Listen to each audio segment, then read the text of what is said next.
Thanks for what you do with your podcast and all the rest. You're doing a great job. Hope everybody keeps tuning in. You get a lot of good info, a lot of insights, understandings of how to get strong, how to stay strong, how to use your strength. You do a great job, dude.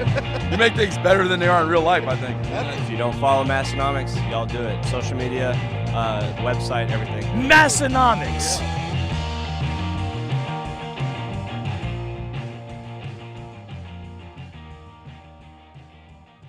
Welcome back, everyone, to episode 315 of the Massenomics podcast. Welcome if you're listening on Sunday on YouTube. Welcome if you're listening on Monday on Apple Podcasts or Spotify or any of that stuff. Welcome if you're listening live on the Discord right now. We're here for all of you. And we are, of course, recording this live from western, northeast, South Dakota. And my name is Tanner. And my name is Tommy. Time to get massive. Was that a seems good? Like a different one. Was that a good? Yeah, it's a new one. Yeah. Was that a good one? What was it that you did the other day? Can't remember. Got a hair in your mouth over there. In my mouth. There's always mustache hairs in my mouth. It's just a matter if they're still attached to something or not. To my face, it's okay, but it's when they become unattached that it's. It's kind of hair in general. It's like when it's attached to something, it's okay, but when it's loose in the world, that's when hair is a problem. And that's when it's disgusting. It is. When it's attached to something, it can be very nice, but the second it becomes unattached, that's when it's repulsive. It is. Why is that? I don't know. These guys are tricking me in the Discord saying the overhead light is on. The overhead light is not on. We're good. I'm getting paranoid over here. Crafty sons of guns over there. Yeah, we're all good. I wanted to talk about something for today's episode. First thing I actually was going to talk about is our friends over at Spud Inc. Straps. Do you remember our friends over at Spud Inc. Straps? How could I ever forget them? Yeah, one of their specific products that I really like are the traveling farmer's walk handles. Training the farmer's walk just got easier. These handles can hold as much weight as you can pick up and probably more. These handles can turn any 45-pound plate or hundreds into a farmer's walk handle. So no more excuses because you don't want to spend the money on an implement, and you sure can't say your gym doesn't have room to store these handles. They're small enough to fit in any gym bag, so you can still get your work even if you're training at a crappy commercial gym that doesn't have any cool stuff like that. You bring your Spud traveling farmer's walk handles with you, and you can do them anywhere. They're real simple. They're simpler than something that's more complicated than them, but they're real simple. They're easy. They're small. They travel well. Each set includes 2 of the 8-inch straps with 2 handles and an industrial-sized buckle to fasten the weight and adjust for your height. The handles have a steel core coated with textured rubber that won't tear up your hands during use. If you don't know what these look like, they're real simple. The loop basically goes through the center of the hub of the plate and around, and you've got a handle hanging there on each side and allows you to do something like farmers carry basically anywhere. Mm-hmm. Pretty inexpensive solution to that, wanting to do that sort of thing too. So thank you, our friends over at Spud Inc. Straps, and they've also got basically any strap or wrap or belt or damn near anything you can think of. They got it. They've got it. Thanks, Spud Inc. They're incorporated. And they're incorporated. Best part of all, they're incorporated. Whatever that means, yes. You know what's good. Yes. Next. Okay. So this is the first official read of this ad in this way. First performance. Yeah. People can say they were there for the first ad if they're listening live right now. So this first instance, I'm going to do an Arnold Schwarzenegger impersonation. I've never done an Arnold Schwarzenegger impersonation. And as a matter of fact, I cannot do a good... Okay. Do you think he's like one of the most impersonated voices? He's got to be up there, right? Like everyone can kind of like does an Arnold. Tries to. Except like I don't. So that's... Yeah, I don't either. I never try to either. Okay. I never try to. Do you do any impersonations? No. I just realized I'm not good at that, so I don't need to do it. You know, I'm not good at that either. What's the guy from? This would be a really Massenomics way to say this. He's that guy from those movies where it's like they're in like a cop police academy. Police Academy. Michael Winslow. Yeah, Michael Winslow. Yeah. What I just did there really wasn't a joke. That was the best way I knew how to describe it. I figured you were talking about him. Jim Carrey's really good at impersonations, but I'm pretty sure you wouldn't forget his name. No. So that's what made me think you're Michael Winslow is, what is that right? I'm pretty sure it's Michael Winslow. Yeah. Okay. And he's not related to the Winslows from Family Matters, is he? Mr. Winslow? I don't know. Because he was a cop. Yeah, it is funny. Yeah. Kanye has a line. He goes, "Too many Urkels on your team. That's why you're Winslow." That's pretty good. It's a pretty good line. Yeah, that is good. You know who I liked? Stefan Urkel. What? Stefan Urkel. It's when Steven made a basically like a Presto Changeo machine where he went into it, and instead of being did he dorky become Steven like Urkel, a ladies man? yeah, and he was a total ladies man, and it was Stefan Urkel. Oh, see, I did not. I don't really remember that show Okay. that well. Yeah. Like, I definitely saw some because it was on TV all the time. Yeah. But man, I would have a very hard time telling you like the Do plot. you of know an episode at least two. know the line, like the Steven? Yeah. Did I do that? You can do impressions. I'm good. Yeah. You were baiting me that whole time. Which brings me back to this. Come with me for this ad if you want to lift. That was my Classic. yeah. I just said it louder. It was like my regular voice, Yes. but louder. I need your clothes, your boots, and your individual weak points on the major lifts. Juggernaut AI totally individualizes training so it can be used by everyone from beginner to advanced lifters.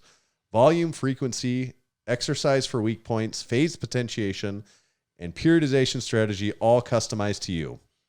You can pick the date for your meet or testing day, how many days a week you want to train, and several other individual characteristics about you and your lifts. The training is continually adapting to your feedback, with changes happening as quickly as your next set.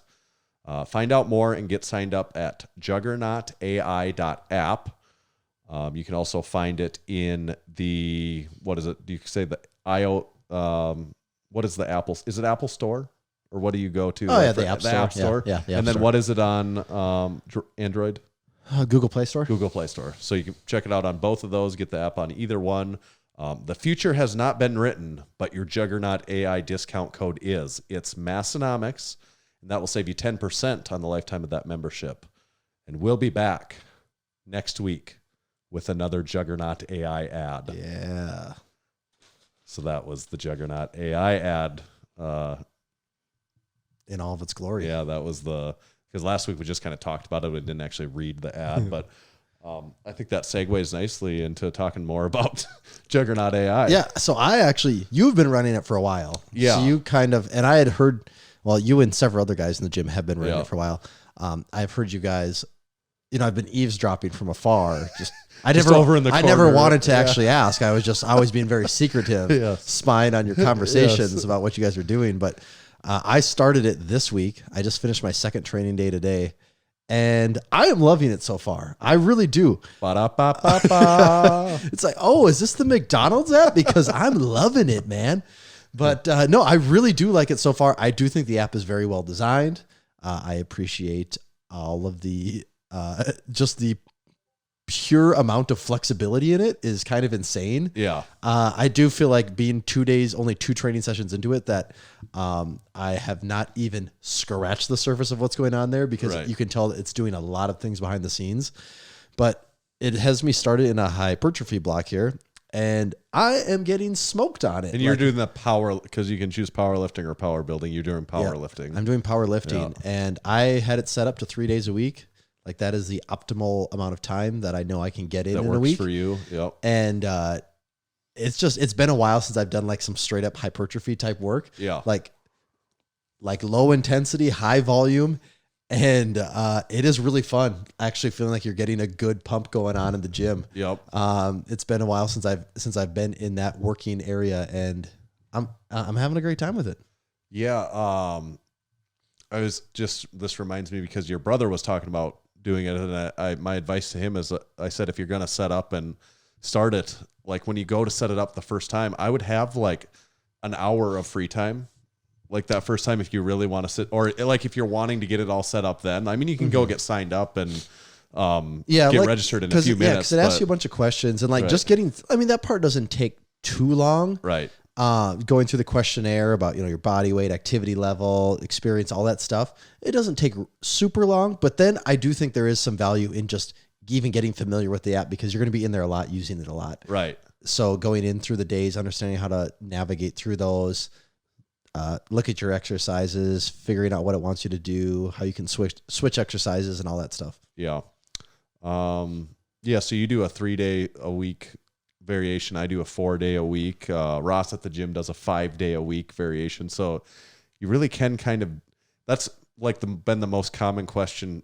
The general question is, such and such and such, can it do that? Mm-hmm. And for the most part, if it's like any sort of like reasonable training requirement, the answer is like kind of almost always yes. Mm-hmm. Sometimes it's like a very easy yes, I can do that very easily. Or sometimes it's like, there's a fairly simple work. I wouldn't even call it workaround, but like there's just ways to manipulate, ways to customize it. And it's not even hardly manipulating. It's just telling the app what you're thinking, and then it sort of does the work for you. Yeah. And you were, the first day you were doing it, I read it in the ad there about how it, what does it say? Changes happen as quickly as your next set. That's actually true though. That's actually, and that actually is the other big shift. I've never done any RPE based training before. So that is definitely taking me some time getting used to. Yeah. I, in my head, have a pretty good idea of where I'm at on things, but what's throwing a wrench into that for RPE is I never do volume work. So that's what makes it tricky, is figuring out RPE for volume stuff. Right. It's just getting my body used to that different rep scheme. And I think maybe some people are worried about the RP. Some people are concerned like, I don't really know how to judge RPE, but I don't really think you have to be perfect with it. It just kind of, you have to be consistent. I think like maybe never, like there's some room for interpretation there, but I think if you're pretty consistent with it and like you just, after a while, like you just realize what makes sense. Like, okay, yes, that was certainly harder than the prior set before this. If the last one was an 8, this one has to be an 8.5 or a 9 at least. And I think it just kind of, it doesn't take long to wrap your head around that. Even if you haven't, even if you're not comfortable with RPE at all, I just don't think it takes very long to, for people to feel fairly comfortable with that. Yeah. And when in doubt, you just go conservative, right? And that's kind of, it'll catch up to you eventually. As a sub-masters lifter, that's almost is always my, it's the prerequisite for that is like, and your numbers that you put in there, like, in my opinion, you can't go wrong. You can go wrong. I mean, granted, this way Juggernaut AI works, or some other programs, even, it'll back you down. Like it is made to do that, like rein you back into what's accurate based on your ratings and how things are going. But boy, I personally like much better things increasing. Mm-hmm. Oh yeah. Way better than like, oh yeah, I'm a month in and everything's going down. Like that's never a, everyone we train with, or most of the people that we've trained with a long time, they always lean on that side of the fence. It's always so much easier to push things up and forward rather than like be like, that was actually too much. I should have, my max deadlift is really more like 450, not 500 or, Yeah. So I'm excited to see where it's going to take me here. So do you have like one block of hypertrophy, or is there 2? I got to look again. Yeah. I thought it was 1. But I think that's usually what I've seen for a lot of people, is that there's, 1 block of hypertrophy before moving hypertrophy into strength, some strength blocks. It's actually 2 strength blocks, it looks like. Yeah. And then peaking at the very end. Big peak. Yep. Giant peak at the end. Good big peak. I'm doing the powerlifting training also in mine, and I'm also in the hypertrophy block of mine. So fun stuff. Some of that, well, this is also like the most sets and, we notoriously don't talk about sets and reps. So this, for the people that have been dying for us to talk about sets and reps, we're finally doing it. Are happening today. Yeah, we after this one, we better close the book on sets and reps for some period of time. We've covered sets and reps. It's all been done. But we were talking about the accessories. And this, to be clear, this isn't a 15-minute long paid ad by Juggernaut. Like, this is just literally us talking about our training, our actual training, which happens like once a year. Right. And we're talking about the accessories. Like, part of the value of a program like this, or any program that goes into enough detail, is just the accountability of like accessory lifts, because it's so easy for a tricep extension or a bicep curl to do 3 sets of 10, 4 sets of 10 with the weight you grab every single week. Right. And like, and in your mind you'd be like, oh, that's doing something, that's getting something done. But like when it's actually recorded week to week and you see what you've done and you've rated it and you can see where you're at and you're like, really, I should probably do it 5 more pounds. Yeah. I don't think I'm the only one in the world that is guilty of this, but you get used to doing accessories a certain way to where if you go heavier, you kind of just know how to get your body into it a little more too. Yeah. And sometimes when you just make it lighter and you take all the cheating out of it, it really hits you in a way that you forgot that's how the exercise is supposed to go. Yeah, it just hits different, as the kids would say. It is. It's very different. Are you getting thirsty, Tanner? Oh, after that Arnold impersonation, my mouth is very dry. We're gonna do. It's not a tumor. We're gonna do a what's in the can. We're gonna do it, okay? An official what's in the can. So, everyone over at the what's the Massenomics wiki? What's the fandom wiki team? Take this down live so you don't have to re-record this later. This is an official what's in the can segment. They're on it. Okay. All right. Are you ready? Yes. Okay. Can is in hand. Okay. Okay. I'm going to give it the sniff test first. Oh, yeah. Okay.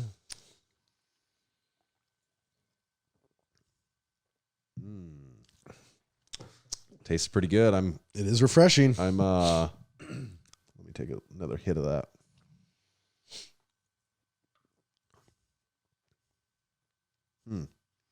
Seems like an old classic. Like that's my first. It's a sparkling water. I feel it's like very LaCroix. Okay. And I know the shape of the can's like reminding me of a LaCroix. But what flavor would I get? And it might not be a LaCroix, but that's just the vibe I'm getting. Let me see.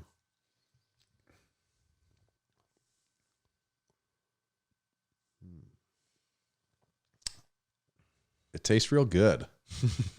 I'm gonna say, is it just a lime LaCroix? Is that what even LaCroix flavor it is? I'm gonna say it's a lime LaCroix. Well, go ahead and take a look, Tanner. Oh, it's a lemon LaCroix. Okay, yeah.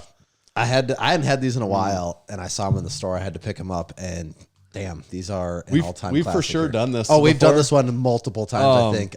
That's tasty, though, isn't it? It is. And even opening it right now and having it, I'm not sure I would get this if I was put on the spot. Lemon LaCroix might almost be underrated. It's a for sure 4 JD Powers for me. I would give it a 4 also. It is good. It's good stuff. I was thinking lemon lime, and I just always guess lemon lime, and it's I not know, ever because lemon you always just lime, think so there's a lemon or a lime in Yeah. something, right? it's hard. Sometimes it's really hard for me to tell the difference in the flavoring of lemon and lime or lemon and like it's all the same to me. Yeah, it kind of is. I mean, it kind of is the same. But very good, though. I'll drink to that. Absolutely. Tanner, a couple weeks ago, you told us about a little brush-in you had with the law. Oh, yeah. Well, I've recently had one myself. Did you bust out that? Did they know you from the podcast? They said, hey, you're that guy from the podcast.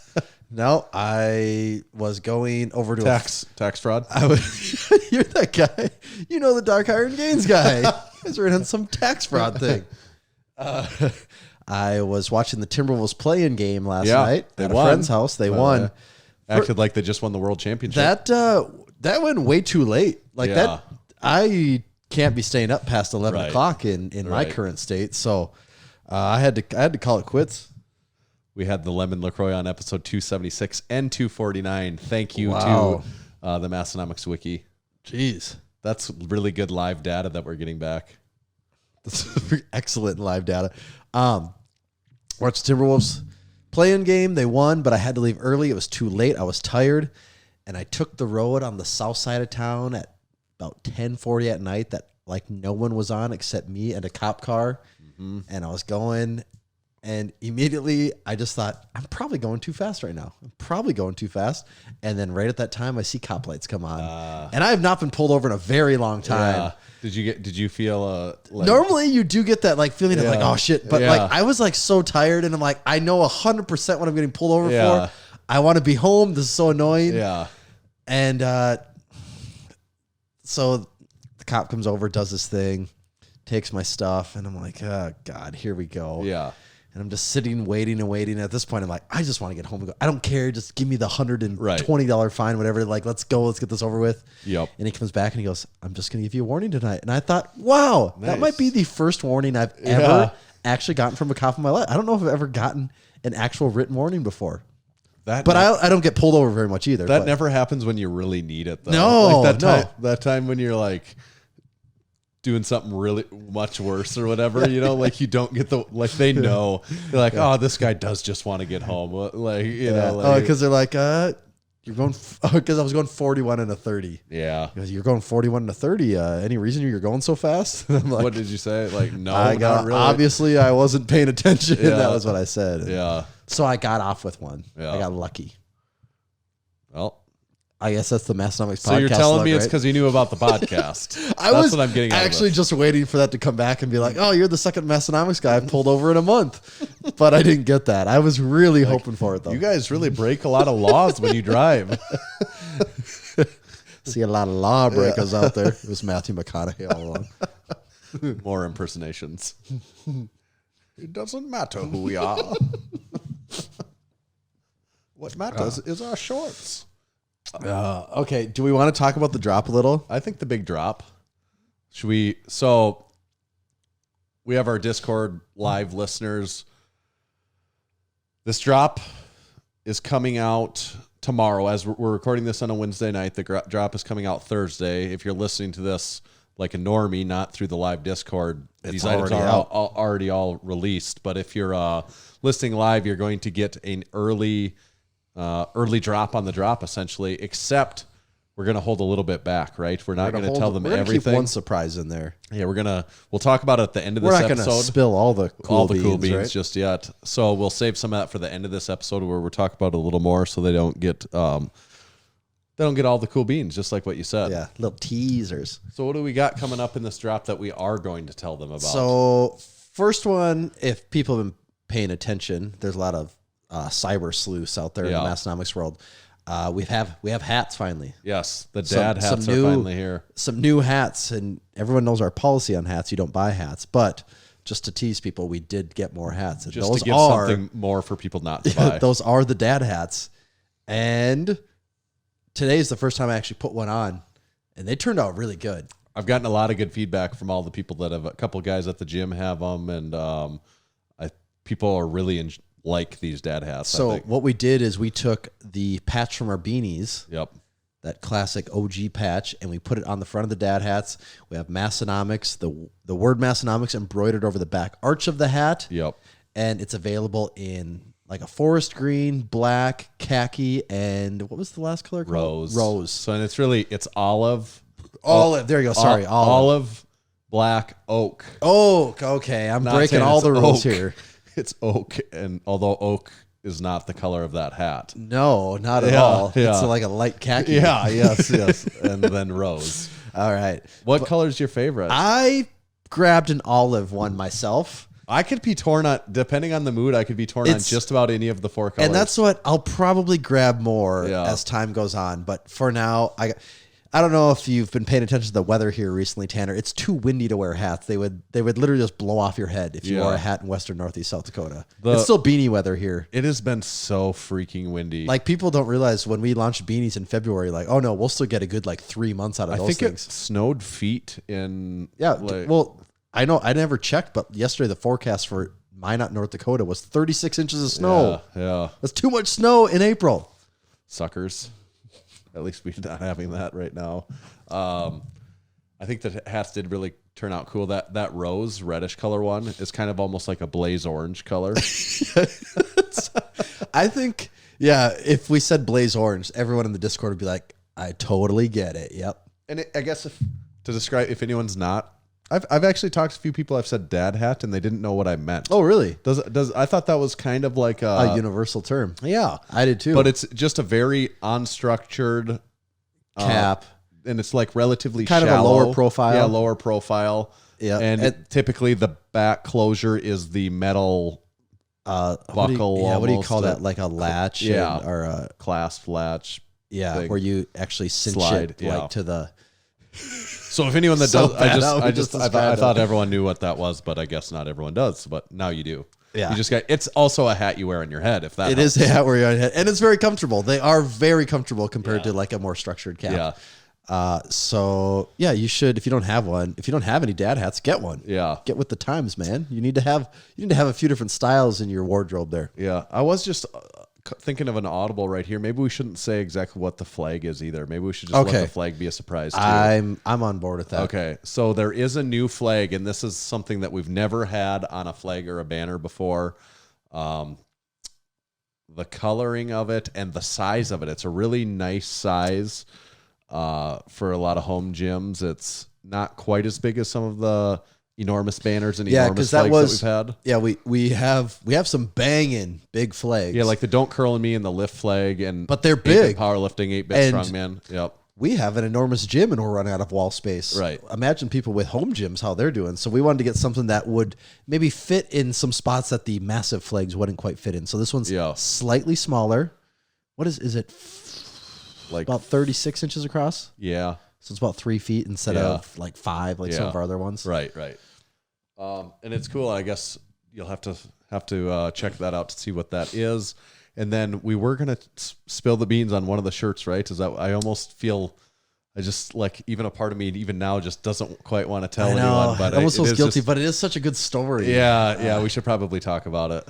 So and people have seen, if you're on the Discord, or you've seen a little bit of a sneak peek of this particular blue shirt. There's been just some hints thrown out here and there about what it is exactly. Yeah. So should we say the name of it? It It is the Banned T, and that's BANNED, as in banned, not allowed. Right. The Banned T is now live. Yes, the Banned T is live. And in the history of Massenomics, there's only been one T that we've ever had to take down, and that was our Yeah Buddy lightweight T-shirt. Yep. Due to a certain prominent figure in the industry apparently owning that phrase. And it was a fairly well-selling T-shirt, but we had to get rid of it, which, if we don't have legal rights to it, sure, okay. Yep. So what did we do? We just censored it. We censored it. We it got rid of the saying. shirt. The saying isn't there anymore. It's censored, and it's been highly pixelated. I actually saw him in person for the first time today, and it is kind of a trip looking at it. Yep. You can't quite tell what your brain is doing, because why am I looking at these pixelated words? Like some of them I can kind of read, other words I can't read at all. The smaller words, literally, the way they're pixelated, to the fresh eye that's never seen this shirt before, they're not words whatsoever. But yet, if you're at the right distance away, because you know what it does say, it feels like you know what it feels like it says it, even though there are no words there. Like it is just it is like an optical illusion of pixelation, and also brain, just your memory of knowing what it does look like, of almost twisting it to what you want to see. And when you're far away, it kind of just looks like a regular shirt. You might just think like, oh, I have something in my eye. Yeah. And then when you get close, it's like, I see you when you look regular, but your chest is like pixelated to the point where it does mess with your brain. So I think whoever buys the shirt, you will get people that have no idea what the shirt is that will make comments, because it's such a visual trip seeing it. We've been excited for this one for a while. It's been in the works for a little while, and I don't know that this one's so this one's not marketed as limited edition, but there's also a limited market for right. who Well, this and shirt. I don't know that we're not really sure that it's going to reprint. So if you want to get a piece of history, the time is right now. It is. We had the blue gym tee a few weeks ago, Yep. and now we have another blue tea. Blue teas are alive and well at Massenomics. They are. That's so kind of back to our roots of the blue tea. It is. Natural for life tea has been popping off. Yeah. Lift and bench is as popular as ever. There's been a real big bench A resurgence. heavy tea resurgence. So, and we think a lot of that is in part due to the growing popularity nationwide of Busch Light. I think so. Yeah. They've really been on their marketing game the last several years, and it's really paying off for them. And that drop is, we said that's Thursday. If you're listening on Monday, it's already happened. So everything's out there and live. Hopefully there's still some inventory left. But if you're listening live, that drop is at 4 p.m. Western Northeast South Dakota time. And there will be one more shirt. There is one other shirt, but You don't get to know about it yet. people in the Discord, you gotta wait. You gotta have one surprise. So I guess we'll say it's also a pretty wacky shirt. Yeah. Yeah. It's a goofy one, so be on the lookout. Real quick, supporting In supporting a color members. we've never had a shirt in before. Right. That is good. That is a good point. I'd never. Yeah, done no color. black shirts this drop. Real quick note on supporting our supporting members this week. And this is a relatively new segment to the podcast where we have supporting members that choose to support us through their financial consideration. You can go out to our website and sign up to do that if you want. There's a few different levels for you to sign up. And each week we like to give back to them. They give us all the support. We like to support them in return a little bit each week. And this week we wanted to support Big Nick. He actually was promoted from agronomist to location manager. So Wow.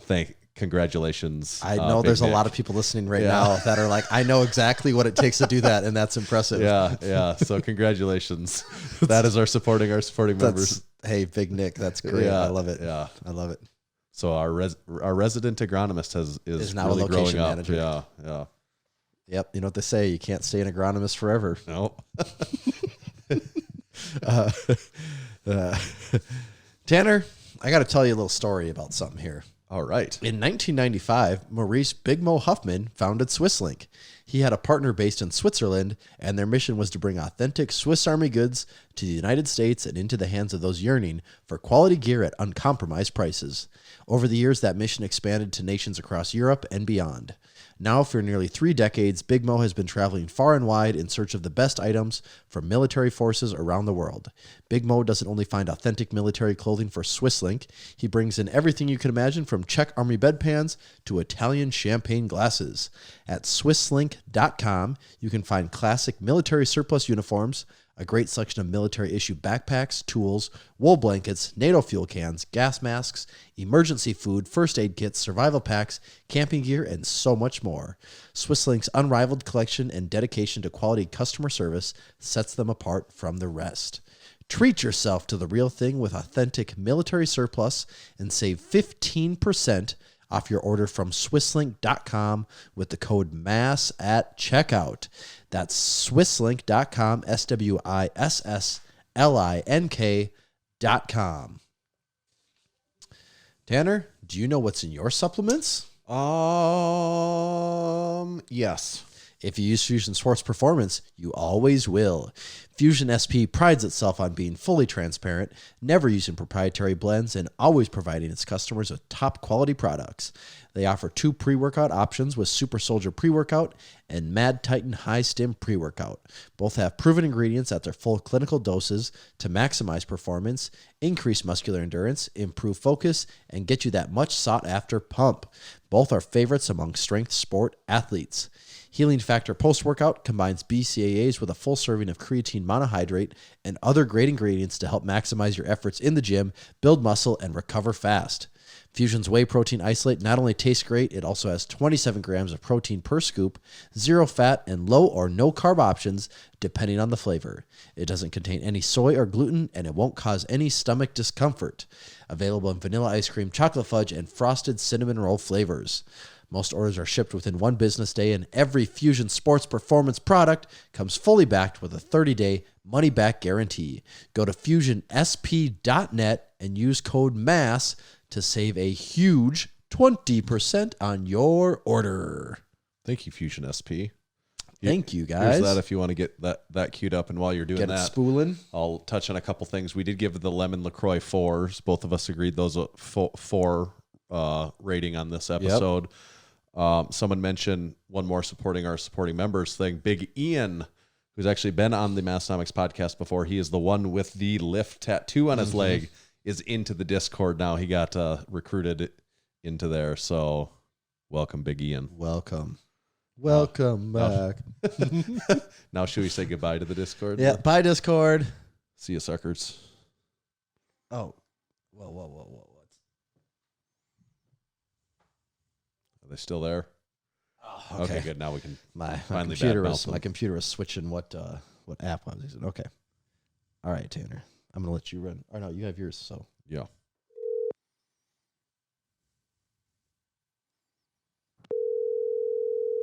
you hearing anything? Yeah, I can. Hello, Big Eric, is that you? that is me. How are you doing? Great. You are on the Massenomics podcast with Tanner and Tommy. How are you doing? What's up, Eric? What's going on, guys? I'm doing great. Now, first point of clarification. Are you the Eric that hosts the Iron Culture podcast? Yeah, that's correct. Okay, great. That was going to be awkward if it wasn't the case. Yeah, I'd be happy to defend literally anything I've said on Iron Culture. Can you imagine if we actually had made that mistake? Obviously, this is Eric Trexler, the host of Stronger by Science, but you guys do have a pretty funny running joke going there, I think, between the Erics. Absolutely, yeah. Sometimes it's a joke, sometimes it isn't. I get a lot of hate mail for Eric Helms. So what do you do with that hate mail? Do you just embrace it, or do you forward it on, or do you like get it going even more? Like, do you get the antagonize the people? Oh, I take the most antagonistic, inflammatory response I can think of, and I immediately send it. That seems like the right thing to do. Yeah. I think it's what you'd want. Yeah.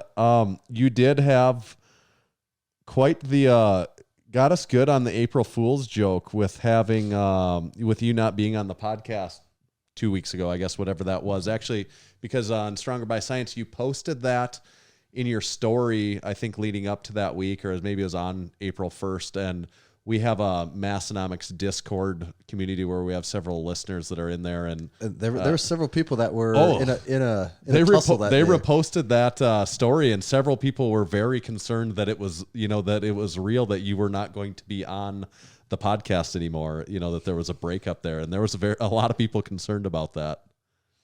Yeah, I mean, at the heart of the matter, it was really just a coup. As I explained on the podcast, once we righted the ship and got things back to normal, I went on a long weekend, 3-day vacation, and all of a sudden I'm seeing all this stuff posted with the other Eric, the inferior Eric, who's trying to step in and be a host of the show. It was a joke in the sense that it was the worst rated episode we've ever had. It was a joke that I could be replaced, but we got it back to normal, and everyone can breathe a sigh of relief. Yeah, I know that I'm personally very relieved that guy's not going to be around anymore. Yeah. Yeah, you probably won't see much from him anymore, I would think. Is there a change to your and Greg's each titles then as your hosting titles going forward? Yeah, there were. So the thing about me going on vacation is I lost access to all the accounts. So there was quite a bit of leverage on Greg's side at the negotiating table. So we did rearrange some titles.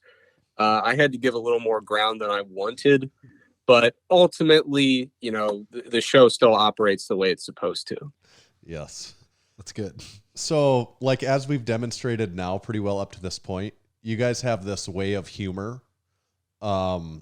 that if someone wasn't trained in those arts, Well, or also, wasn't, most people that are listening to this and aren't familiar with your guys' Yeah. stuff at all have probably been very confused up to this point. right, and you guys have this way of doing it where those that aren't familiar, it might take them a while to find out when you guys are joking around, being sarcastic or being facetious about things. And like, has that caused some actual confusion at any points in time on some topics? Oh, of course. Yeah. I think my advice to someone, if you're trying to, kind of build like a podcast or some other kind of,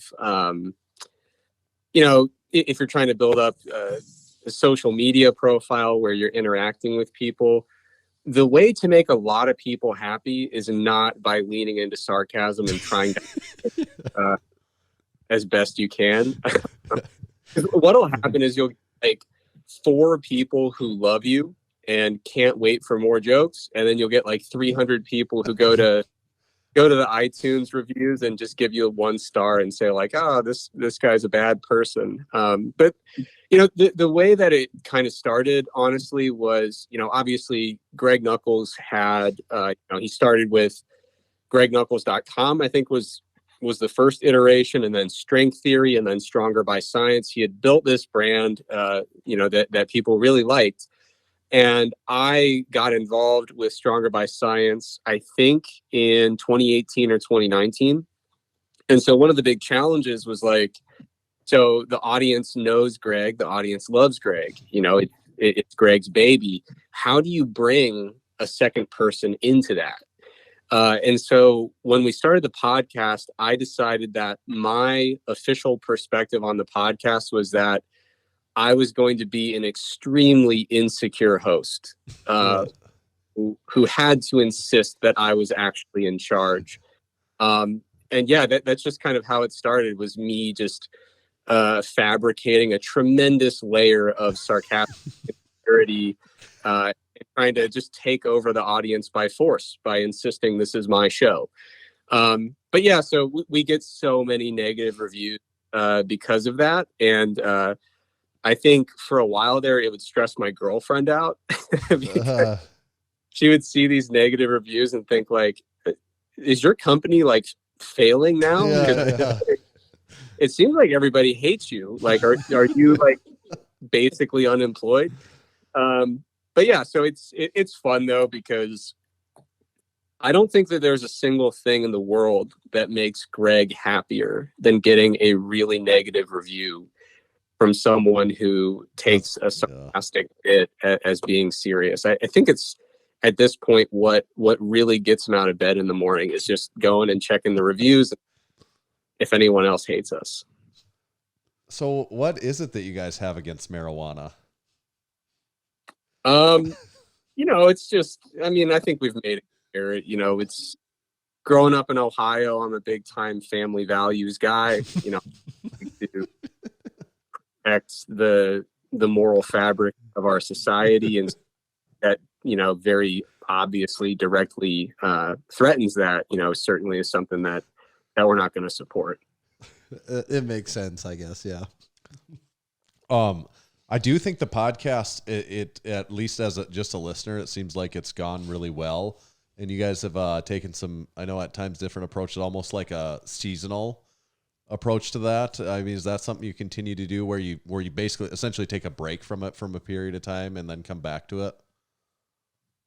Yeah, we've done that in the past. We've gone through different iterations of the show. If you go back through the archives, at first we had a lot of guests on the show, and at a certain point we just said, you know what, let's not do it today. Like I've got some things I want to discuss and cover, and eventually we just kind of shifted away from that. We would take a bit of a break when we had, put together a long stretch of shows, and we just needed, a little time to recharge, put some new ideas together. Cause, I will say, like, the podcast, especially in its current form, it does take a reasonable amount of preparation.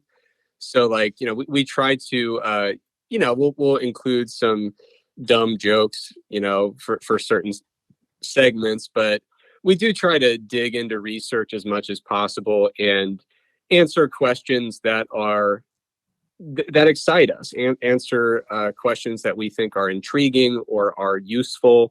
We try to dig deep into some of these topics, and that takes some preparation. And after you do several months of shows on a regular basis, sometimes you say, okay, maybe it's time for a little break here. But I really don't know what the plan is at this point. We're just putting out a show every week. We switched from every other week to doing weekly, and so far it's going well. It's been pretty sustainable, and the way we were able to do that is we cut the shows down from some of our early shows were ridiculous. I mean, they're getting to the 3-hour range in some cases. And it was, 3 pretty dense hours of hey, let me walk you through a meta-analysis here for about 45 minutes, and then we'll do after.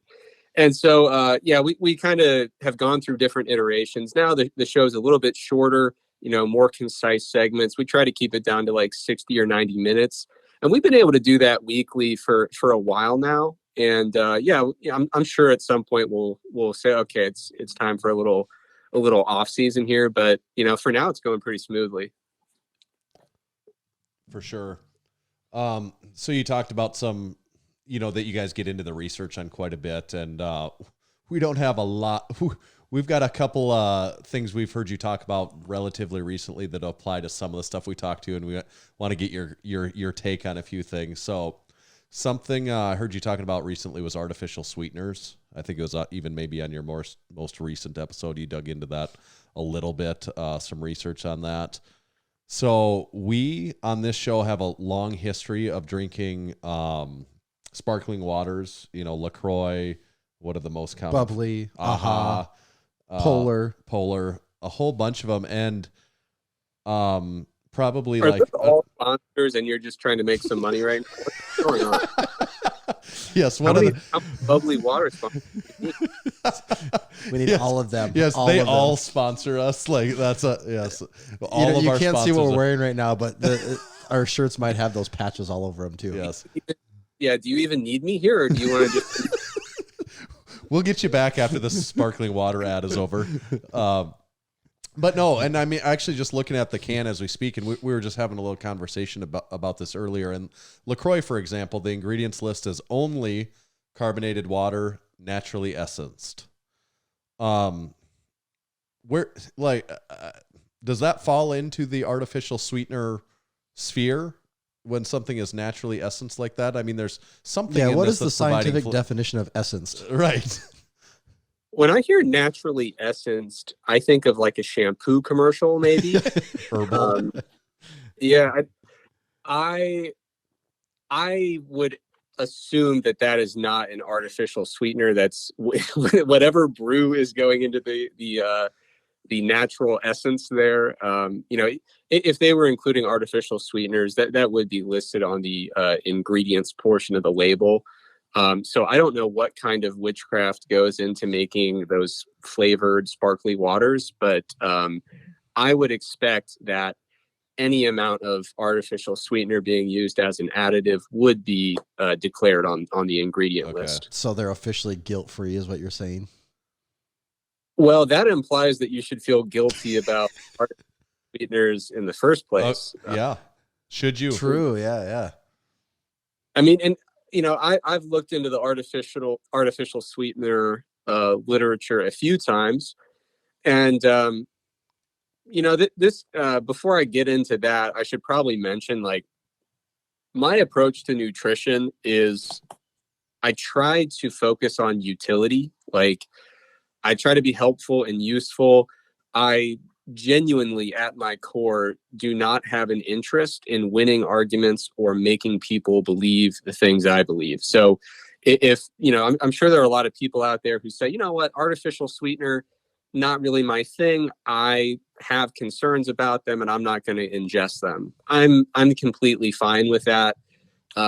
When I get off the call here, I'm probably going to go to bed. It'll be 11. And I'll sleep well knowing that there are people out there who don't ingest artificial sweeteners. That's fine with me. But so my thing is not that I need to convince every person and get them to admit that artificial sweeteners are totally fine in terms of health outcomes. But my read of the literature is I've tried to look into a bunch of different potential issues that people bring up. People will talk about cancer risk. People will talk about, the gut microbiome. People will talk about, maybe artificial sweeteners increase food cravings because you get this sweet flavor without the calories that we would normally anticipate with that type of sweet flavor coming from, sugar. I've looked into the literature and I really haven't found anything where I would say, wow, this is really alarming and concerning. And I haven't found anything that has convinced me to go out of my way to avoid artificial sweeteners. Now, I will acknowledge a caveat there. One of the things that's really challenging with something like, someone will ask, are artificial sweeteners bad? And it seems like a straightforward question, but first you have to define artificial sweetener, which usually people are referring to non-nutritive sweeteners.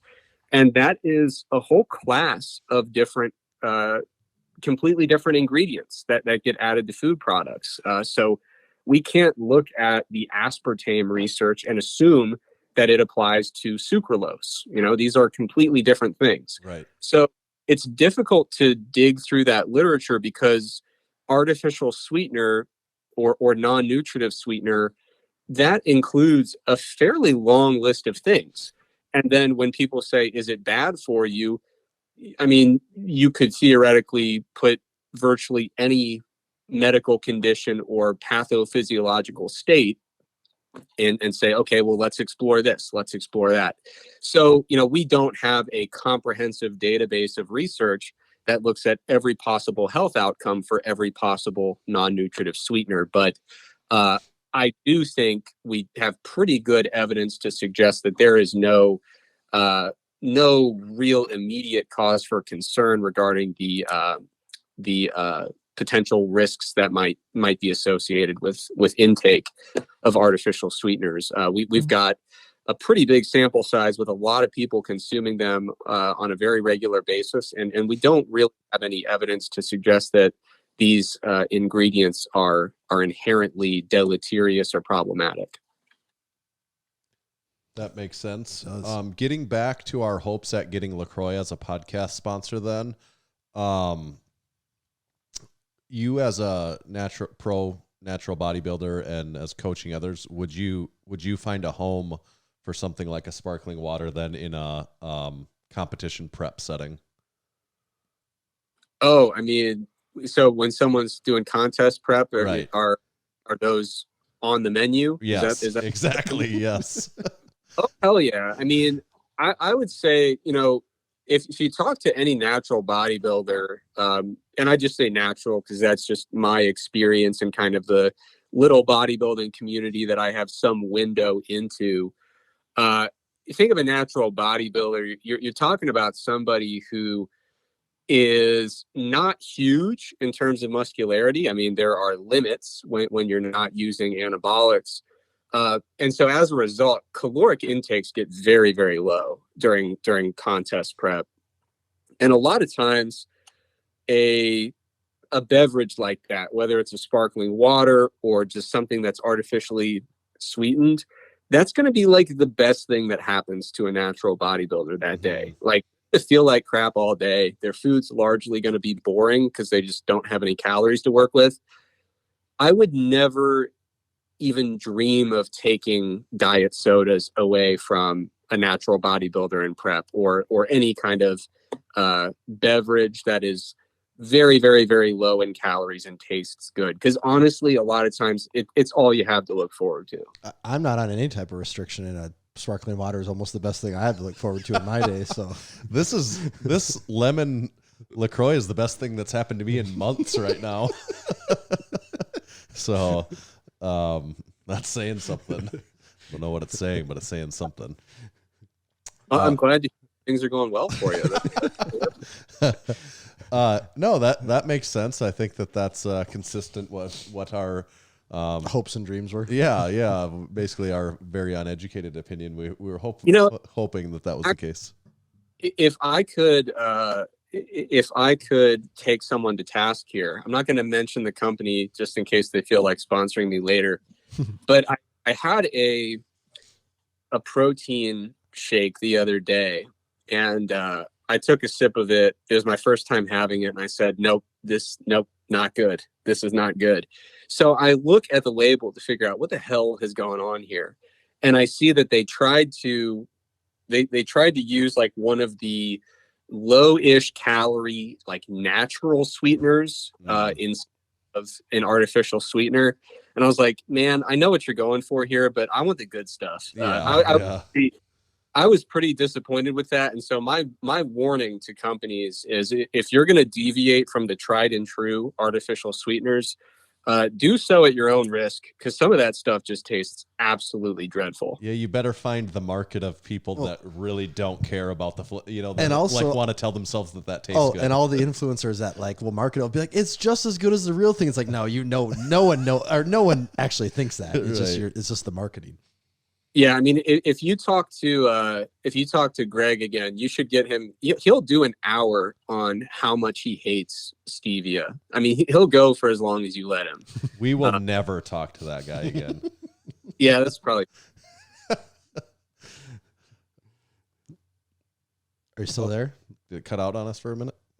I'm still here. Oh, Okay, okay, yeah, we keep getting just a minor cutout, but no, that's good. We'll keep that in our notes for Greg next time. I had something, you guys, both you and Greg, or as I listen to you talk or read any of the stuff that you've put out, you're obviously, it's your education, it's your background, it's what you do. You're very influenced by the research, and you guys dig deep into, a lot of different topics. And I would say dig very deep into them and dig deep into the research there. What I wondered is, you get so far into that world, anecdotally, like in your own experiences through training or nutrition, do you ever feel like you can, because you're so well educated and versed in that area, and you have a disposition to go that direction, do you ever feel like you can just make conclusions for yourself based on feel or gut instinct or anything like that? Or do you get the feeling that you need to dig into the research if all of a sudden you're taking a supplement or doing something nutritionally or something training wise, and you just think, I feel like this just kind of works for me. I don't know why. I don't know that there's anything to support that, but I just think it does work. Is your mind allowed to work that way? I think I still do need the research, because I am just as susceptible to the placebo effect as anybody else. I'm just as susceptible to any other form of a biased perspective of my own experience. And it troubles me when I hear people say, I know how to do science, and therefore I am completely unbiased, and my perspective is now objective truth. well, yeah, you just Google like one thing and click on the top ranked thing, and you know the answers. That's how you research, how right? that works. But it does concern me, though, when people say, like, well, because I got scientific academic training, now I can trust my observations as objective truth. And it's like, then I don't think your program trained you on the philosophy of science and epistemology. Like, I think that if you really got a foundational education in how science works and how we come to know things, then I think, if anything, the more I got academically trained in science, the more I started doubting my own experience, maybe more so than would be productive.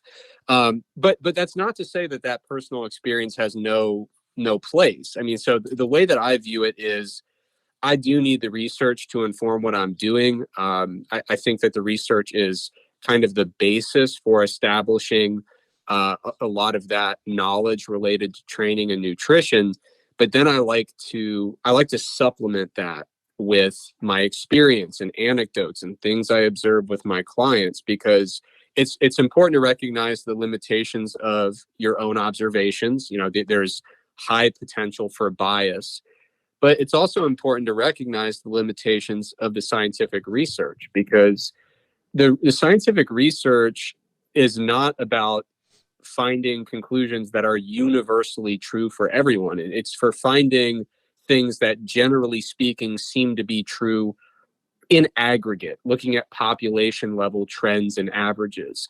And so that's a good starting point. Like if I'm working with a brand new client and I don't know anything about them aside from, maybe a little bit of information on an intake form, but let's pretend I didn't even have that. Like I didn't even have an intake form, which is probably not good coaching practice, but it's a hypothetical. My inclination working with someone new, if I have no prior knowledge, is I'm going to have to assume that the averages that we see in the research are going to be a good starting point in terms of what should their training frequency be, what should their training volume be, what kind of caloric intake is probably going to be suitable for their goal. We kind of start with the averages and then we individualize from there, and we use anecdote and experience and individual level observations to kind of personalize the approach as we go. That makes sense to me. The we joked about the marijuana. That's become, that was a kind of a running gag on Stronger by Science for a while on the podcast. And what I wondered is I see more and more people that train, whether it's maybe bodybuilding, powerlifting, strongman, that sort of thing, that utilize THC or maybe sometimes CBD as a method of increased recovery to supplement their training. Is there scientific research on that as it relates to training that it aids recovery and so in ways? Is that like a thing that exists in science?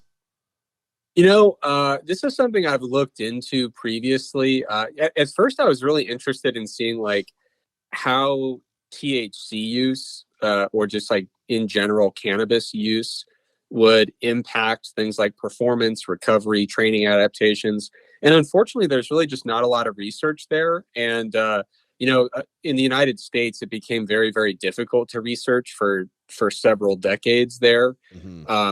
So it's no surprise why there's a lack of information there. But most of what I could find was, studies where back when you could get away with it, they would just have people like smoke a joint and go work out. And they're like, hey, you didn't seem to work out very well when you were extremely high. And like, I think that's probably one of the things where anecdote, like I probably could have told you that without the control.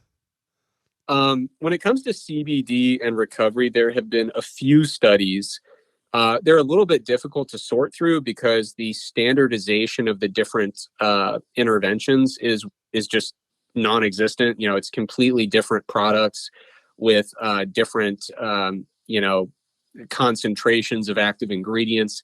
It's a mixture of liquid preparations and creams. In at least one of the studies I saw was actually a cream applied to the skin. So there's very minimal research. It's kind of all over the place in terms of study design, and the quality of some of the studies was pretty low. I have seen one study that, in my opinion, was consistent with a conclusion of enhanced recovery, maybe. But I've also seen a few studies that really showed nothing to get excited about in terms of recovery. So my assessment, based on the handful of studies that I've seen, is I think that there is insufficient evidence to make the claim that CBD can help recovery. But if you use, some type of cannabis-derived product and you like what it's doing for your recovery, then that's great. Go with it if you like it. And I also think it's important to recognize that the cannabinoid system, the endogenous cannabinoid system, is absolutely relevant to a lot of physiological outcomes. We just really aren't certain yet how to leverage that in terms of over-the-counter interventions. There have been studies looking at various types of cannabis-derived interventions. I think one of the things that comes to mind is a treatment for epilepsy. I think there might be one cannabis-derived pharmaceutical that is approved or at least has been studied for a certain type of seizure condition, if I'm not mistaken. But in terms of, I remember a few years ago, it seemed like you couldn't, you couldn't go to any fitness event without finding a little table set up, and they'd say, yeah, we've got CBD oil here. You probably will grow 3 or 4 inches taller if you take, it's whatever ailment, whatever illness you currently have, this will probably cure it quite quickly. And in fact, don't take too much because it might cure it too quickly. That's the best marketing, isn't it? Yeah. I don't know if I can really sell you this because I don't know. Yeah. That's the classic snake oil, really, right there. Yeah. So, and like I said, there's no question that the endogenous cannabinoid system is very fascinating, very relevant to human physiology. I just don't think we're quite there yet to say, we have the evidence of how to use something like CBD to actually yield a practically meaningful outcome.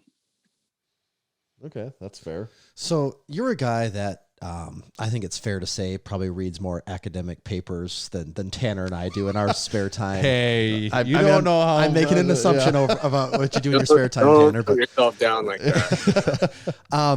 As someone that's not super, as two guys that aren't super in that world, has there been any like research or studies like more recently, I don't know, 5 in the last 5, maybe even 10 years that have had like after they came out, have had like a fundamental change in the way people look at things or approach strength training? Like, does that still exist, or is like, nah, we figured out most of this like decades ago?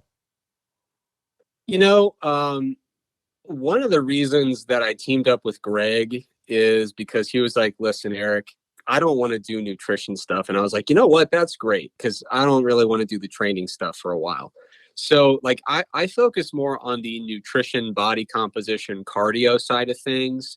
And Greg digs in really deep to the resistance training research. But, obviously the mass research review, we published that with the other Eric and Dr. Mike Zordos. So every month we're covering a handful of training studies. Looking through the training studies, I mean, there is incremental progress being made in terms of basically fine-tuning our understanding of how to use different training approaches, how to fine-tune some of these training variables, frequency, intensity, volume, various types of auto-regulation and velocity-based thresholds. I mean, make no mistake, there is incremental progress happening in the strength research, but I can't think of a single, like a particular paper in the last couple of years that has been absolutely paradigm shifting, where it's like, whoa, we need to throw out the book when it comes to training. So I do think it's, it has been very fruitful and informative if you've been staying up to date with that research. There's a lot of really practical, applicable research being done that continues to make having a meaningful impact on the way we might program training. But on my side of things, looking at nutrition and looking at body composition and cardio and things like that, there have been 2 things that have been really exciting, 2 areas that have really captured my interest lately. The first is that, for the longest time, there was a pretty clear consensus that animal-based protein sources were head and shoulders above plant-based protein sources in terms of supporting strength and hypertrophy. And it was generally accepted, if you're going on to a vegetarian or even a vegan diet, you are leaving some gains on the table, but, we assume you're doing it for a different reason, right? So maybe you're into some of the ethical arguments or the animal welfare side of things. So you're saying, you know what, because this other thing is important to me, I'm going to leave some gains on the table, and I'm okay with that. But there's been some really fascinating research in the last 2 years or so that has really challenged that and shown, a fairly equivalent response as long as the plant-based protein sources are being dosed effectively. So I think the protein source area has been a pretty lively research area the last couple of years. The other thing that's been really exciting is there's this huge project where they they used a method called doubly labeled water, where they could look at total daily energy expenditure with a high degree of accuracy in people who are just going about their day-to-day life at home. So a lot of studies on metabolic rate, you bring them into the lab and you do some measurements, and there's always the question of like, does this actually apply outside of the lab? They even have, sometimes they'll just say, hey, lay down, we'll measure your breath for 30 minutes and make a bunch of assumptions from there. Sometimes they say, why don't you stay in this weird little it's like a weird little apartment that actually like they do the energy expenditure measurements by collecting a bunch of variables while you're living in this contained apartment. That's actually just a big measurement device. It's like you're like living in a fishbowl for a day. But of course, that's going to alter your activity level to a really notable degree. But there's this huge project where they started putting together all these different data sets with this doubly labeled water method.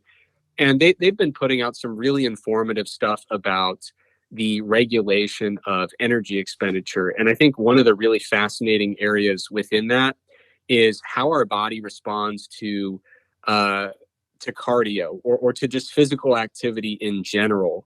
What's really fascinating is we're learning more and more that when we add maybe 200 calories of physical activity to our daily schedule, to our daily routine, we might expect that our total daily energy expenditure is going to go up by 200 calories because we added 200 calories of exercise or physical activity. And what we're learning with more and more detail is that our body actually does compensate to some degree. So, you might increase your exercise energy expenditure by 200 calories, but your total daily energy expenditure might only increase by maybe 50 to 70% of that amount. And what's really interesting is that it's not the same for everybody. There are some people who compensate more than others. And it gets even more interesting when you look at the fact that there's evidence suggesting that even for the same individual, the level of compensation that occurs might differ based on whether you were in an energy surplus or energy balance versus if you were in an energy deficit. So there might be even greater compensation happening in people who are dieting and restricting energy. So, on my side of things, over the last couple of years, there's been some really exciting research that I can truly say has led to some big strides in our understanding of how to manipulate diet and exercise for hypertrophy and body composition. So yeah, it's fun to stay plugged into that research because I think we're just kind of getting started in those areas, and I'm really excited to see what happens over the next 5 or 10 years. That's good. So when we might see somebody deadlifts 1,000 pounds and we see each other next, or we text each other and we say, "Holy cow, did you see that 1,000-pound deadlift?" Do you like when you and Greg run into each other next? I mean, are you guys talking about the last research, the last bit of research or something that came out? Like, do you get excited about things coming out fresh like that? Yeah, I would say that it's tough because research dissemination is very decentralized. It's not just on Instagram like what we're you don't have research IG that you hop on in the morning.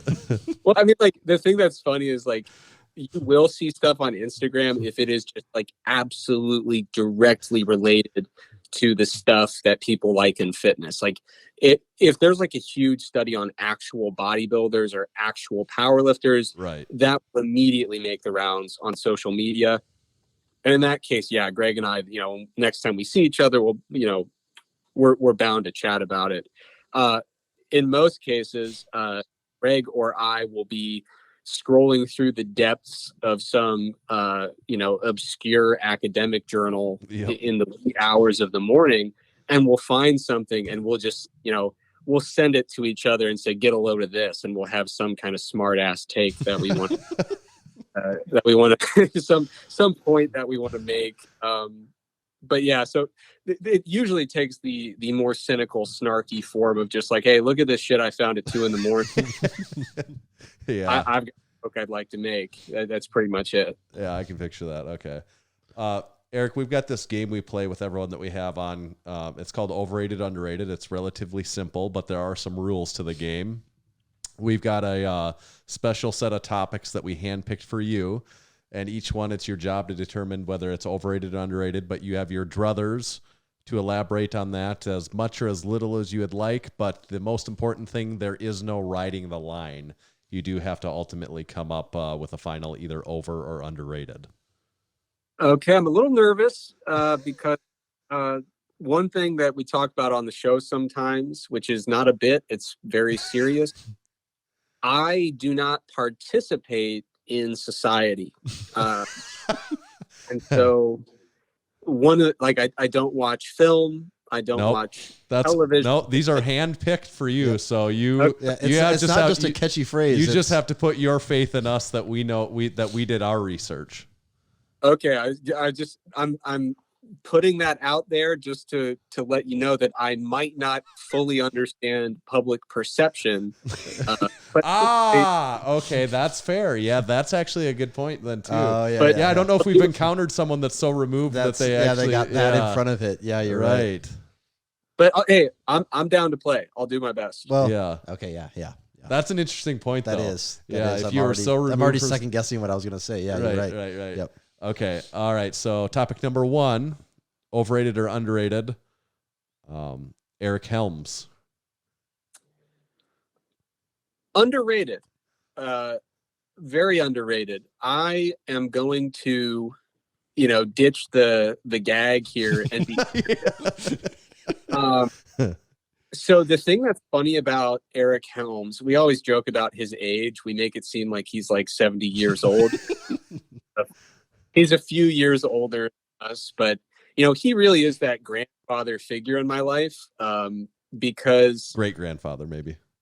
Yeah, maybe great grandfather, but it's really interesting because I would see him post about stuff on the internet like 5 or 6 years ago. Getting away from the physiology and diving more into the psychology research. And I remember when I saw that, I was really into physiology and but get to the good stuff, And now years later, I'm starting to dig into the psychology stuff and saying, oh shit, yeah, there's some really good stuff here. And the same thing is true. I had seen him make some random comments and posts about Zen Buddhism and things like that, and Eastern philosophy.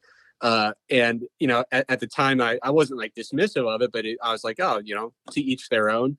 But then, several years later, I start digging into it, and it really resonates with me. On the show, we did the Road to Enlightenment segment where I started digging into Buddhism, and that wasn't a bit. I actually am really into it. So Helms is underrated because he has the wisdom to accompany his extremely advanced age. That's a very good answer. Yep, I think. Well put. That brings up a good question on the road to enlightenment. Then, I mean, this actually diverts from our normal script. We're not technically not allowed to talk politics or religion, is our long-standing statement here. But would you say that are you Buddhist then, or is that even what you say if you study Buddhism, or how does that work? And I don't even think it really deviates from your rule about politics and religion, because if it makes you uncomfortable, you can just discuss the philosophical kind of underpinning. So, I don't know if the label is even of any utility. I enjoy reading the philosophy and exploring some of the concepts, and as kind of an academic pursuit, I think it's really fascinating. So yeah, I read about the philosophy. I try to apply it where it would behoove me to do so, and that's it. So the label's not really necessary, and the Buddhist philosophy can be applied in a variety of different religions. So I don't think you've broken your rule in this context. Oh, thank God that we didn't break it. Overrated or underrated?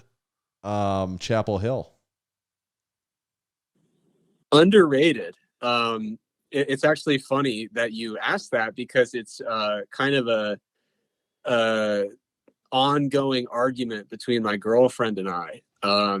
So my girlfriend and I both went to grad school in Chapel Hill, but she also was there for undergrad. So she lived in Chapel Hill for like, I think 11 years straight. And Chapel Hill is a tiny town. Like, it's kind of the quintessential, like, picturesque, beautiful campus town.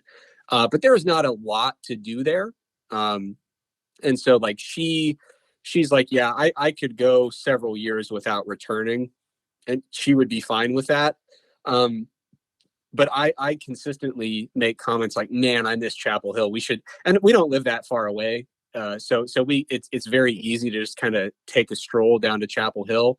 And I'm always pushing for it because it is a really nice town. So definitely underrated.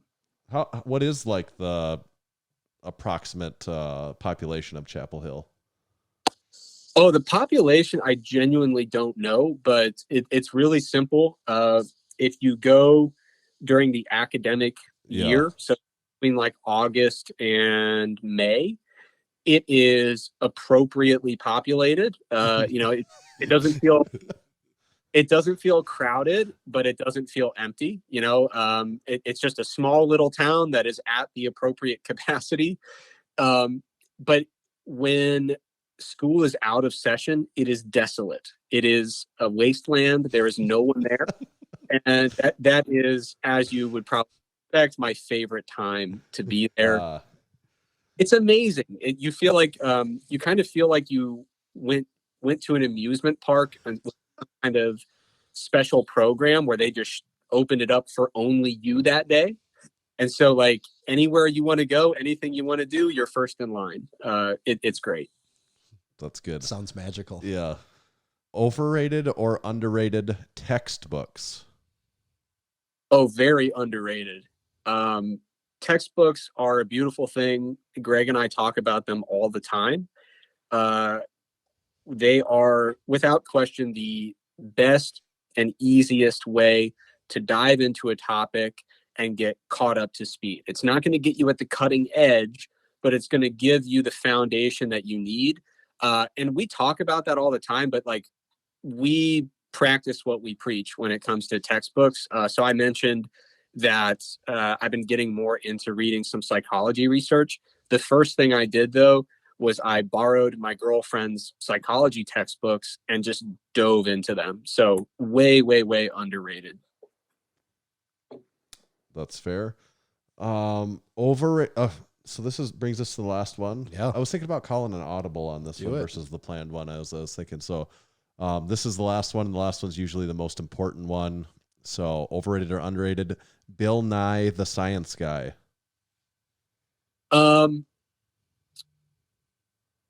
I would say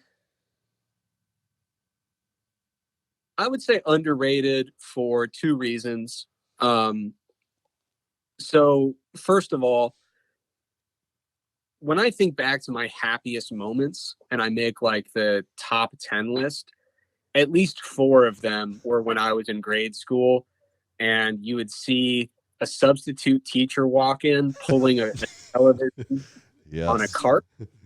And so they pull in the television on the cart with a VHS player. Half of your listeners are already lost. They don't know what. Yeah. This is right up our alley for sure. Television used to be shaped like a cube. It's extremely heavy. Yeah. You would need wheels on it if you wanted to move it. And you would put the VHS in. But that's not the whole happy scenario. Where you really became happy was when they said, oh, by the way, there's no worksheet for this. Yes. So it's like completely check out. Like, here. all right, this is just man. Yeah. Sometimes they would hit you with that worksheet that was like, that's a lot of stress. Then all of a sudden, it's a lot of looking back and forth between the paper and the video, making sure you're on the right spot. And it would be fill in the blank, and Bill Nye he'd be riffing, he'd be going, and you'd be like, hey, dude, what did he just say? Like, I know I missed the word I'm supposed to write. And then you're copying over people, say, hey, did you get number 3 there? So, yeah, the Bill Nye substitute teacher combo without the worksheet, you really just could not beat that. That was just a 50-minute break, at a very stressful time when you're in 4th grade. And then also, I think, the thing that's really tough with science communication, and like when I was in grad school, I got together with some friends and we actually built a course from the ground up that the university let us teach about science communication. One of the things that's really tricky with science communication is you need a unique skill set to try to make things seem fun and interesting and accessible. And the problem is when you do that, the people who are really into the nitty-gritty science sometimes reject what you're doing because they're like, no, it's too oversimplified. They're trying to get too broad with it, a little too cute. It's not the hard hitting, it's not the real nitty-gritty stuff that I like. It's like the science hipsters, you could say. Yeah, it's like the science hipsters who are, instead of saying like, oh, I actually liked them back in the 90s, instead it's like, oh, I actually like scientists who publish, 5 papers a year. And, when's the last time that Bill Nye was ever considered for a Nobel Prize? And it's like, it's a different skill set. So I kind of empathize with science communicators who try to do it. They try to do their best with it. They try to get science. They try to inspire an interest in science in the general population. Sometimes that can be a bit of a thankless job. So I would say underrated. That's good. Great news. It looks like you passed underrated, overrated too. It is a pass-fail scenario, and you passed. So good news. Awesome. I will also note that as part of the road to enlightenment, I dedicated myself to not being a negative, cynical bastard anymore. As a result, like if we did overrated or underrated 2 years ago, I probably would have gone overrated across the board. Yeah. This time underrated for everything. I appreciate the places and the people and the things we discussed. But to be fair, can we still agree that the worksheet during the video at school is totally overrated? Man, I keep thinking about talk about a wet blanket or ants at a picnic. That worksheet during a video at school is the worst thing ever. Teachers don't do that. It was terrible. And, if there's one thing, that I would, if I could pretend to be knowledgeable about education and exert some type of influence over educators, it would be stop doing that crap. Play the hits, play the damn video, try to find as many of, at the end of those videos, they would do kind of the parody song where they would take a hit song that was always from the early 90s and they would make it like a science theme. Get a whole mixtape of those, play it for the class, and then just chill. Have a yeah. Don't put nobody needs that added pressure afterwards. Yeah. I mean, you got to let kids relax and enjoy it and discuss it in an insightful way. So get rid of the damn spreadsheets. Is this so? Are we just old men yelling at the sky right now? Is this even a thing anymore? That's actually a good question. Point. Yeah, I don't know. I never thought about that part of it. That's a good point. My brother is a school teacher, but he teaches history. But I will report back and figure out if there's any reason for us to be lamenting the Bill Nye worksheet. Okay. All right. Well, that's good. That's some we'll stay closure tuned. on that. Yeah, really finally get some closure on that. That kind of wraps up most of what we wanted to talk to you about, but I would like maybe give us we haven't talked about it at all, but a quick rundown on macro factor, what that is and what makes that good. Yeah, so Macro Factor is a diet app, a nutrition app that we put together, me and Greg, along with a really talented team of developers. And it's a nice little family business. The developers are local. So we hang out together. It's a nice little family. And the reason that we made the app is, when we looked at other nutrition apps on the market, we just didn't really like the general vibes that they were putting out. So, we looked at apps in the market that would either do tracking or kind of virtual coaching, kind of give you updated targets for your calories, carb, fat, protein. There are apps that did this stuff that would help you track your food, that would give you recommendations and update those recommendations based on your goals and your progress.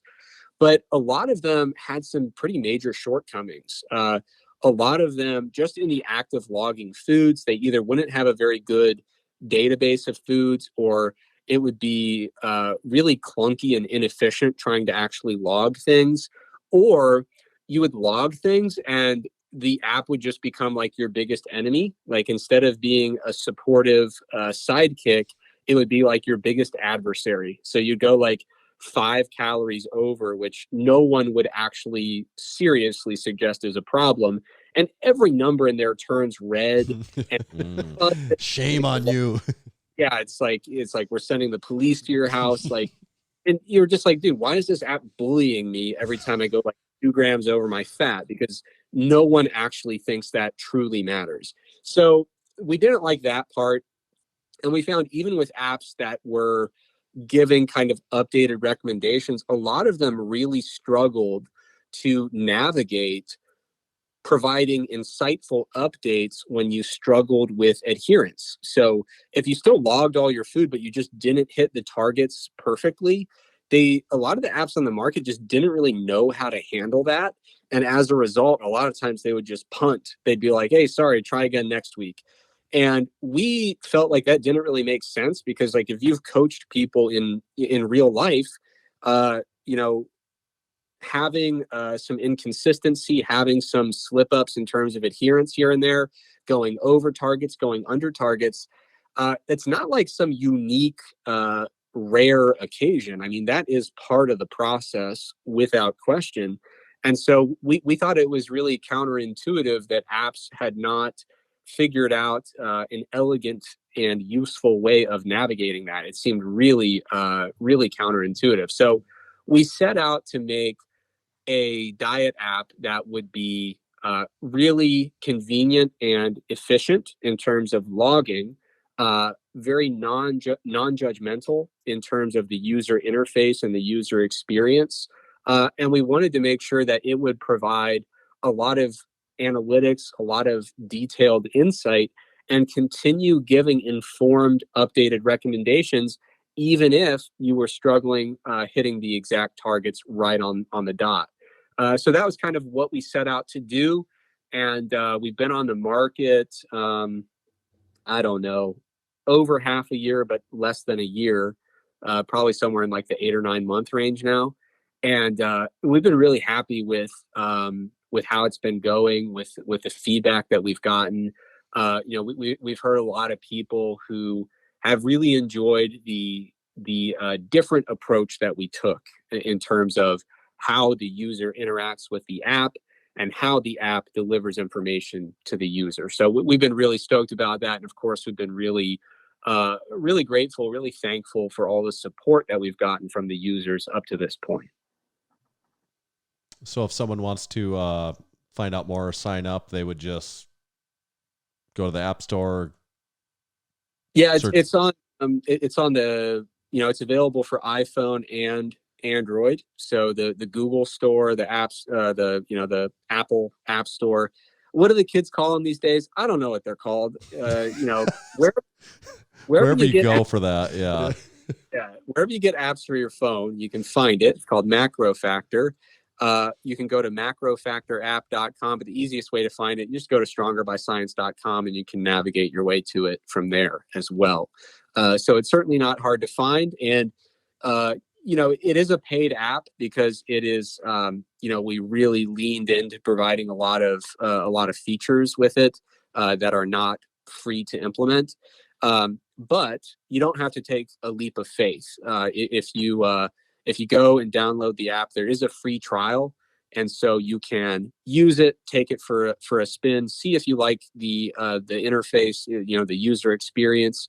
And if you like it, stick around. That's great. If not, no big deal. But we were pretty adamant that we wanted to make sure, since it's a paid app, we wanted to make sure that there was at least a free trial so people would know exactly what they're getting.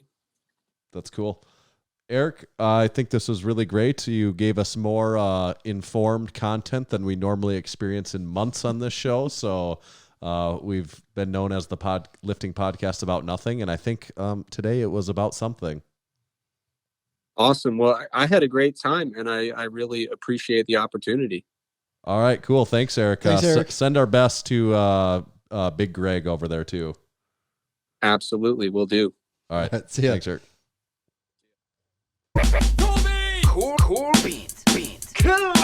You got the cool beans. Got him the double cool beans there, didn't you? Yeah. Excellent. So we got a couple things to run down quick before we wrap up the show. We got to talk about the rest of our rundown drop, and the wrap the up. wrap up and the rundown in a particular order. So the rest of the drop, and then also I thought we should mention that next week on the podcast that we record approximately a week from today, we will be announcing our upcoming contest. We will be announcing the start of our next contest, where there will be prizes to be determined. We don't know yet. Something good, I suppose, right? Well, have we gotta ever come had a up with contest something, that don't we? doesn't have good prizes? I'm just hoping you got something planned. I bet you got something really fun and cool planned that won't require, like, you'll just Any work you just on your know. end. Yeah, I you got it. know, I've got it. This is So all taken you'll care have of. that, and then but we do kind of know what the contest is going to be. We're going to announce that next week, so stay tuned. It's going to be a lot of fun. We've had a lot of to toot our own horn, we've done some really fun, cool contests in the past. This is gonna be a fun one. This is I'm excited for it. For people that have been really following the story, the mole will officially be revealed next week. Yes, all will be revealed next week on the Massenomics podcast. Tell-all episode. Yeah, so we've had within our supporting membership group, within our Discord community, Within the ranks. there's been one mole inserted with an agenda in mind for the last several months, and there's been a lot of speculation about who that is, and the mole will be revealed. The speculation will go to rest. Yes. Next Wednesday. I'm excited for that too. Yeah. People can find We're actually going to bring the mole live on the podcast, aren't we, even? Yeah. Yeah. It's going to be amazing. And that's going to coincide with us announcing the contest here. So It's pretty fun stuff. It could be a pretty groundbreaking day for some people. That's- Relationships could be burned. New ones could be formed. Some be people's worlds yeah. could be really up in the air after that episode. That's right. So great incentive to tune in next week. Yeah. It could be like a Jerry Springer episode. That's kind of what in my mind what it's going to be like. Tommy. Mole. Like that's how I picture it. It's just all these people going nuts and Yeah. screaming and fighting. And you are not the mole. The test results are in. You are not the mole. That's I knew it. That's how I picture next week going. Yes. We'll have to get a live studio audience to Yes. film that one in front of Yes. us. Then talking about the rest of the drop that we didn't talk to. Now we can talk about it freely. That we got rid of those live listeners. Yeah. So we talked about the band tee that's came out. The 4 hats. The 4 hats, the 4 Horsemen of the Apocalypse hats. There's I the explained lift what a ship. dad hat even is, so Yep. in case you didn't know. It's a hat that goes in your head. Yes. The banner, the flag, we can go into maybe more flag. detail on that now too, huh? It's what we described, only it's the lift shit flag, and it's in black and yellow. New colorway on that lift shit design. Yellow text, yellow border. What would you say? It certainly does pop. It does pop hard. We got one up in at Massenomics HQ, and it really looks great. pops. Yeah. And then The final piece. when we hit on the subject matter a little bit here with Eric today, but we have the High Bar Lifting Club tee. and it fits. We have April 20th coming up here. Yes, just in time. 420 Doobie Brothers. Blaze it. But we have the High Bar Lifting Club. It says since 1969, every ounce counts. We have a guy squatting high bar on it. Very high bar. Very high bar. And it's on the bottom it says for a workout that will leave you feeling smoked. Yeah, and the guy's got a the whole shirt has it's on Kelly green with some yellow and white print on it. It's got a very like kind of sort of 70s kind of retro, campy feel almost. Right. And we're excited about that one. Yeah, it's just a fun, goofy shirt. It is very goofy. We like to do fun, goofy shirts. Exactly. And that is 100%. So I think in this drop with these tees, we really leaned between the band tee and the High Bar Lifting Club. After so many just years of doing serious stuff, we can finally do some fun stuff again. About time. Yeah. So I think, and then it's green. Yeah, we've never done a green, like a Kelly green shirt. We've never done a shirt like that before. Right. Yeah. The only thing we've ever had is like an olive. Yeah. Like I'm wearing the lift shit right now. Between the dad hats and those two tees, the band tee especially, it's going to be a real head turner. So make sure to head over to the website if you haven't yet and see what's left of the new drop. Who knows? Maybe it's all sold out. Get on it. I hope it's all sold out and we can finally run off to North Dakota and retire. Finally just shut the whole thing down and call our quits. Yes. Yeah, it's spring's right around the corner, so you got to get that spring wardrobe going. So that's right. Take advantage of those spring colors. Mm-hmm. Perfect for Easter gatherings. It'd be amazing for that. You know what else is perfect? What? Plates made by the Strength Co. Yes, they are. I'm going to tell you a little story. I recently actually bought on the used Facebook marketplace some plates. Came up for sale. Okay. Yeah. And I bought the plates. They were just this actually is almost worth like not even talking about from an ad point of view first before we get into it. That I just tell about the story. Yeah, I forgot. Well, I'm just saying like that you picked up some more stuff. So right. This could be like our review of the competing plates actually. Well, right.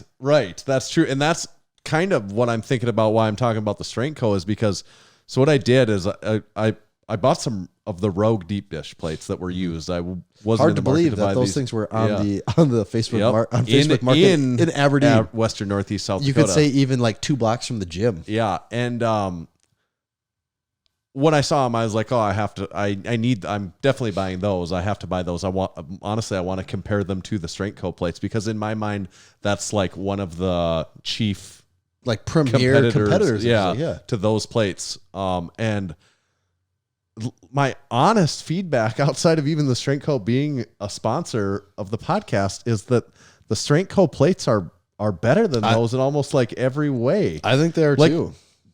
Nothing wrong with the Rogue plates. If you own those, those are... and they're... I think they're good... they're definitely better than probably the plates that exist in most gyms you go to that most people have. Like, they're still good plates. But those are in this basically like the same very similar comparable price point to the Strength Co. plates and kind of a similar look. I would highly recommend the Strength Co. plates in a compare. If you're weighing the options on those two, I think that number one, the deep dish, maybe that appeals to people in some ways, but they do take up way more space on the plate racks, plate trees. Do you know how much wider they actually are? Are they half an inch wider? I don't know what the measurement is on that, but they look odd almost. Like the Strength Co. plates are the right thickness of a plate, if you ask me. Like that is the correct thickness of a 45-pound plate. And okay, so the design of the deep dishes, like to me, they're fine. Like there's nothing wrong with the design. No. They're fine, but it is weird when you grab it and it feels like how hollow that lip is. Right. So even from like an ergonomic standpoint, like that's already the first thing. But then what really throws the whole thing off is that the 25s are like the exact opposite of a deep dish. There's almost no dish to them. Right. Like, and this is a part of a set. So we got some 25s in these ones that I purchased used. And go ahead. And so like that is what I do think that the Strength Co. plates have a very nice design, but it's also, in my opinion, a very functional design where the lip is like a lip that is sized correctly for a human hand to grab on and feel like, yep, this is made for me to grab on. There's no doubt about like how good of a hold I have on this thing. And that extends through to the 25s too. You know, I'm not too worried about dropping a 10 or a 5. I think that it works good, but the 25s do also have a nice lip. Yeah. And they feel good in the hand and you have a good hold on them. So it's just weird that the deep dishes have such a deep dish on the 45s. Right. And then you go to the 25s and it's almost flush. Like there's like no lip on that one all of a sudden, which is a very odd handling experience. It's odd functionally. Also, aesthetically, as a set, it's odd. It doesn't to me. work. It doesn't, they don't go together. It doesn't look like I a didn't set. realize, the Strength Co. from 2.5 Oh, they're or uniform. 1 1/4 to 100. Yes, they have established a consistent like visual language that they're going with through this whole thing, and they stuck to it, and it makes sense. And if you're of the opinion, weight is weight, who cares? What are you guys talking about? Well, this doesn't apply to you. You're probably not going to buy any of these plates. You're just going to have whatever weight you can have, and I mean that's fine if that's your approach, because at the root of it, yes, weight is weight. But if you're in the market for, I would call it premium, made in America plates. Mm-hmm. These are the difference. This is like what you actually get down to. These, as minor as these are the things that are the differences. Right. And I think like that was apparent right away. Yeah, and I didn't understand that until you actually said that. No, those 45s and 25s do go together. Like they seem like mismatched sets. Right. They absolutely do. So Grant got the uniform and consistency thing down way better than them too then. Yeah. So all the more reason to go out and buy some Strength Co. plates. Yeah. So yeah, with that being said, the Rogue ones are still nice plates. Yeah. They're still good plates. Right. But I if think you're that in the market, the Strength Co. plates are the right decision even more now after seeing the competition. That's true. It really, really highlighted some of the positives. And also, Strength Co. still does have the more specific fit to a barbell. Specific isn't the right word, but the tighter tolerance on the barbell, and you can notice a difference between the two on that also. Mm-hmm. And I do like that. So yeah. And I think someone could say, oh, you're kind of splitting hairs on some of these things, but when making the decision of spending that much money for sets of plates, like I think you should buy the ones that are the best at probably a pretty comparable price. Mm-hmm. And that's the Strength Co. Yeah, 100%. So thank you, Strength Co., for sponsoring this episode of the Massenomics podcast, where we just talked about somebody else's plates. But we kind of shit on them for you. So, so go buy the Strength Co. plates. Yeah, yes. And then did we hear from Texas Power Bars yet? Or? Oh, we have not. Okay. Today's show is also brought to you by Texas Power Bars. Buddy Caps first started lifting weights in the late 60s and began powerlifting in the mid 70s. At the time, he was working for Image Barbell, building gym equipment. Around 1976, a local machine shop started making Olympic bars for them, calling it the Image Bar. In 1977, Image Barbell became Champion Barbell. It was then that Buddy started looking at the bars with an intent of changing them for the better. In 1979, Buddy bought his first lathe to begin addressing the known issues. In 1980, his passion, drive, and purpose now had a greater mission. Buddy set out on his own to make what he believed was the greatest bar he'd ever seen and trained with, and the Texas Power Bar was born. It was strong as a house with the best knurling and was maintenance-free.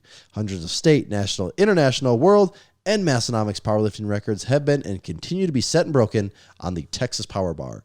To learn more about Texas Power Bars and buy one of their legendary bars, visit texaspowerbars.com. Thank you, Texas Power Bars.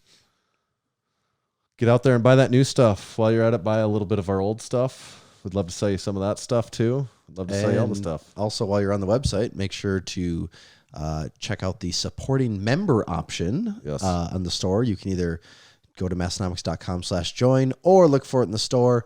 There are sign-up levels for every budget. And once you get in, you'll have some awesome perks like knowing you're supporting us. You get a discount code for some future merch purchases. And the real banger that everyone likes is you could be a part of a very active Discord community. Real active community there, yeah. Not lying, growing every single week. And one other little nugget that you're going to catch right at the very end of this episode if you tuned in for the whole thing.